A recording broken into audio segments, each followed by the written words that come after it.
Welcome to your channel MD সোফিক্স। আজকে নতুন ভিডিওতে আপনাদেরকে সকলকে স্বাগতম।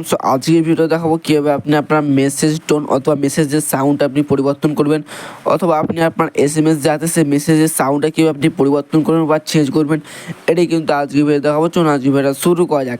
সো ভিডিওটা শুরু করার আগে ছোট্ট একটা রিকোয়েস্ট, যে চ্যানেল নিয়মিত টেকনিক্যাল ভিডিও পাওয়ার জন্য চ্যানেলটা সাবস্ক্রাইব করে একটা লাইক করে দাও। চলুন আজকে ভিডিওটা শুরু করা যাক।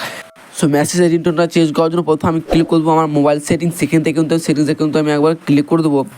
সেখান থেকে কিন্তু আমি সেটিংসে একবার ক্লিক করে দিলাম। সেটিংসে ক্লিক করে দেওয়ার পর এখান থেকে কিন্তু আপনাকে এখান থেকে কিন্তু সাউন্ড অ্যান্ড ভাইব্রেশন কিন্তু আপনি একবার ক্লিক করে দেবেন। সো সাউন্ড অ্যান্ড ভাইব্রেশনে ক্লিক করে দেওয়ার পর এখান থেকে কিন্তু রিংটোন নোটিফিকেশন, সেখান থেকে আপনি অনেকগুলো অপশন পেয়ে যাবেন। এখান থেকে আপনার ক্লিক করতে নোটিফিকেশন অথবা সাউন্ড। আপনার ক্ষেত্রে নোটিফিকেশন অথবা সাউন্ড অপশন থাকতে পারে, সেক্ষেত্রে আপনি এটাতে ক্লিক করবেন। সেখান থেকে আমি ক্লিক করে দিচ্ছি নোটিফিকেশন। সেখান থেকে আমি নোটিফিকেশন কিন্তু আমি একবার ক্লিক করে দিলাম। সো নোটিফিকেশন ক্লিক করে দেওয়ার পর এখান থেকে কিন্তু আপনার নোটিফিকেশন নিয়ে আসবে। চাইলে কিন্তু আমি এখান থেকে নোটিফিকেশনগুলো অ্যাড করতে পারি, আর চাইলে কিন্তু আমি এখান থেকে ক্লিক করে দেওয়ার পর এখান থেকে কিন্তু আমি চাইলে ফাইল থেকেও কিন্তু ফাইল ম্যানেজার থেকে আমি রিংটোনগুলো অ্যাড করতে পারি। এটা হচ্ছে আমার ফাইল ম্যানেজার রিংটোন।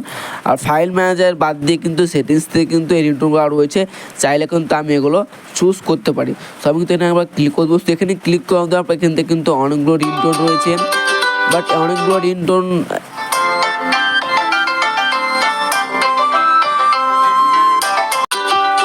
দেন এখান থেকে যে রিংটোনটা আপনি সিলেক্ট করবেন এটা কিন্তু আপনি এখান থেকে ক্লিক করবেন। সো আমি এখানে দেখা রিংটোনগুলো সিলেক্ট করে আপনাদেরকে দেখাচ্ছি। সো এখানে আমি ক্লিক করলাম। সো এখানে ক্লিক করে দেওয়ার পর এই রিংটোনটা কিন্তু আমি সিলেক্ট করবো, তার জন্য আমি এখানে একবার ক্লিক করে দেবো। সো এখানে ক্লিক করে দেবো, আমি ওকেতে একবার ক্লিক করে দিই। সো ওকেতে ক্লিক করলে কিন্তু আমার ডাউনলোড হবে এটা। তো ডাউনলোড হয়ে যাওয়ার পর সাকসেসফুল অ্যাপ্লাই, বাট অ্যাপ্লাই কিন্তু সাকসেসফুল হয়ে গেল।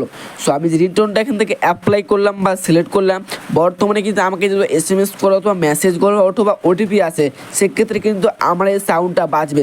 তো এবার কিন্তু আপনি আপনার নোটিফিকেশন সাউন্ডগুলো কিন্তু চেঞ্জ বা পরিবর্তন করে নতুন কোনো একটা সাউন্ড অ্যাড করতে পারেন, বা নিজস্ব কোনো সাউন্ড অ্যাড করার জন্য কিন্তু আপনাকে ক্লিক করতে হবে চুজ ফাইলে ক্লিক করার পরে কিন্তু আপনি কিন্তু ইন্টোগুলো অ্যাড করতে পারেন। সো যেভাবে এবার কিন্তু আপনারা খুব সহজে কিন্তু নোটিফিকেশনগুলো অ্যাড অথবা সিলেক্ট করতে পারেন। সেটি ছিল মূলত আজকের ভিডিও। সেই ইনফরমেটিভ এবং শিক্ষানুষ্ঠানিক ভিডিও পাওয়ার জন্য চ্যানেলটা সাবস্ক্রাইব করে একটা লাইক করে দাও।